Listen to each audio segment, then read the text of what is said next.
बिना गैस जलाए हम सिर्फ 4 इंग्रेडिएंट से बनाएंगे लीची की ये टेस्टी और हेल्दी आइसक्रीम। और इसमें हम डालेंगे एक ऐसा इंग्रेडिएंट जिससे ये आइसक्रीम बहुत ज्यादा सॉफ्ट और क्रीमी क्रीमी बनेगी। और इसके लिए हमने लिए यहाँ पे करीबन 300 ग्राम बिल्कुल फ्रेश वाली लीची, और इनको हमने डंठल में से अलग कर दिया है, खूब अच्छे से वॉश कर लिया है।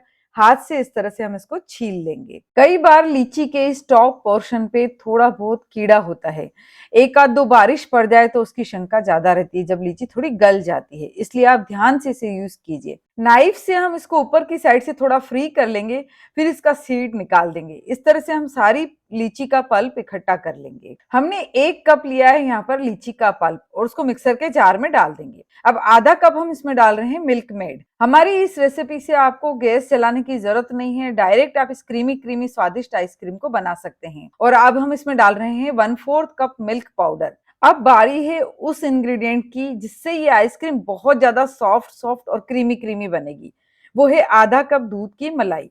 आपके पास दूध की मलाई अवेलेबल नहीं हो तो आप बाजार से मिल्क क्रीम ला करके भी यूज कर सकते हैं। यहाँ पर हम शक्कर का यूज बिल्कुल नहीं कर रहे हैं, क्योंकि मिल्क मेड और लीची के पल्प से ये आइसक्रीम बहुत अच्छी मीठी हो जाएगी। बस अब इन सब इंग्रेडिएंट्स को हम थोड़ा सा मिक्सर में फेंट लेंगे, और देखिए तैयार हो गया मस्त हमारा क्रीमी क्रीमी आइसक्रीम बेस्ड लीची फ्लेवर का। हमें इसे दोबारा फेंटने की भी जरूरत नहीं है, बस ऐसे ही हम इसको पहले 1-2 घंटे फ्रीजर में रखेंगे। 10-15% जब ये थोड़ी सी सॉलिड हो जाएगी तब इसमें हम गार्निशिंग डालेंगे लीची की और पिस्ते की कतरन की, क्योंकि अगर हम शुरू में इसके ऊपर गार्निशिंग डालेंगे तो वो अंदर चली जाएगी। इसलिए अब हम गार्निशिंग करने के बाद इसको वापस से 4 से 5 घंटे के लिए जमने के लिए फ्रीजर में रख देंगे। इसी तरह से आप किसी भी फ्रूट की आइसक्रीम बहुत आसानी से बना सकते हैं। देखिए हमारी आइसक्रीम बनकर के बिल्कुल तैयार है।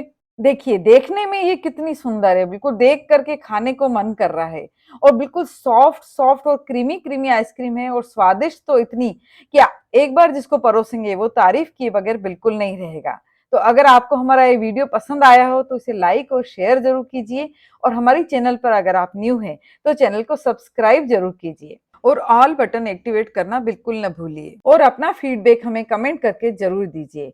चलिए फिर जल्दी ही मिलते हैं एक और अच्छी और नई रेसिपी के साथ। Thank you.